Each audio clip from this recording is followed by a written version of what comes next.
Hello दोस्तों, आज हम बात करेंगे लेबर कॉपी स्कॉलरशिप यानी मजदूर की जो कॉपी बनती है उनकी स्कॉलरशिप की। यह स्कॉलरशिप जो है वो पहली क्लास से लेकर के अगर आप पोस्ट ग्रेजुएशन तक जाते हो तब तक आपको स्कॉलरशिप मिलती है। पर ईयर ये स्कॉलरशिप रहती है। कितनी इसकी अमाउंट रहेगी, कब इस तक इसको अप्लाई कर सकते हैं, कैसे इसको अप्लाई करना है, आपके पास कौन कौन से डॉक्यूमेंट होने चाहिए अप्लाई करने के लिए, कितनी आपको स्कॉलरशिप मिलेगी। तो भाई आइए बात कर लेते हैं। सबसे पहले हम बात कर लेते हैं इसकी लास्ट डेट की और शुरुआत डेट की।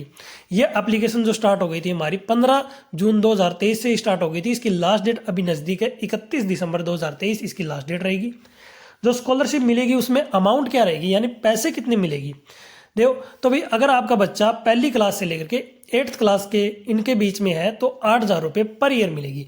अगर बच्चा 9वीं से लेकर के 12वीं तक पढ़ रहा है या फिर पढ़ाई कर लिया है या फिर ITI पास किए तो उसको मिलेगी 10,000 रुपये पर ईयर।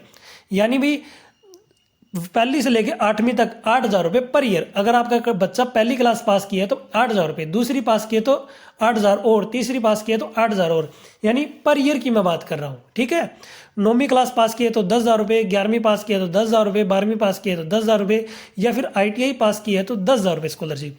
उसी तरह bachelor of degree first year pass किए तो 15,000 रुपये, सेकेंड ईयर पास किए तो 15,000 रुपये, फाइनल ईयर पास किए तो 15,000 रुपये। ठीक है, उसके बाद में पोस्ट ग्रेजुएशन अगर उसने पास किए तो पर ईयर 20,000 रुपये। अगर पोस्ट ग्रेजुएशन मान लीजिए MA कर रहा है हिंदी से तो MA फर्स्ट ईयर में मिलेंगे 20,000 रुपये, MA सेकेंड ईयर में मिलेंगे 20,000 रुपये। अगर MA एक ही साल की है तो एक ही साल को 20,000 रुपये, यानी पर ईयर दे रखी है भाई। ये चीज़ें यहाँ पे ये चीज़ आप नोटिस कर लेना। अब भाई इसकी अप्लाई करने की लास्ट डेट मैंने बता दी है भाई, 31 दिसंबर है। अब कौन कौन कैंडिडेट अप्लाई कर सकता है, उसके लिए क्या क्या होना चाहिए। मजदूर कॉपी में कम से कम 1 साल पुरानी होनी चाहिए आपकी जो मजदूर कॉपी है। स्कूल से लिखवाना पड़ेगा, स्टूडेंट हमारे कॉलेज या स्कूल में पढ़ता है।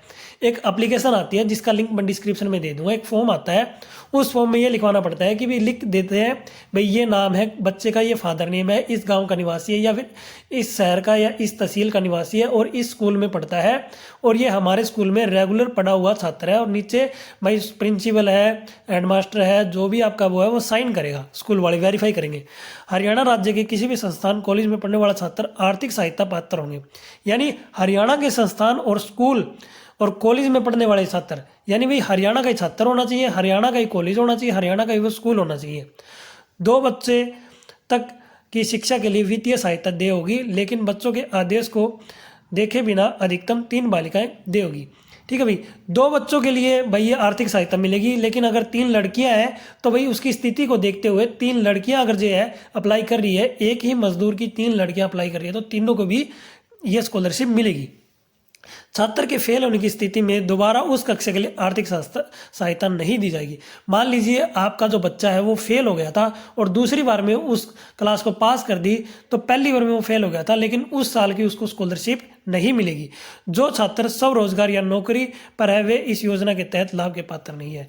यानी अगर कोई बच्चा स्वरोजगार यानी भी खुद का कोई रोजगार कर रहे हैं पढ़ने के साथ में तो उसको यह स्कॉलरशिप नहीं मिलेगी। ठीक है भाई, तो इसके अंदर फैमिली ID का भी वो भी दे रखा है, तो इनकम 1,80,000 से कम होनी चाहिए भाई। ये चीज़ भी इसमें मेंशन नहीं कर रखी, लेकिन मैं आपको बता रहा हूँ। आज की अपडेट आपको कैसी लगी, अगर अच्छी लगी हो तो लाइक करना, शेयर करना और चैनल पर नहीं हो तो चैनल को सब्सक्राइब करना। मैं SD वाई शिव गौरी आज का ये सेशन यही एंड करता हूँ। जय हिंद दोस्तों। अगर आप हमारे साथ जुड़ना चाहते हैं तो डिस्क्रिप्शन में लिंक दे रखा है टेलीग्राम ग्रुप का और व्हाट्सएप ग्रुप का, आप ज्वाइन कर सकते हैं। ठीक है, जय हिंद।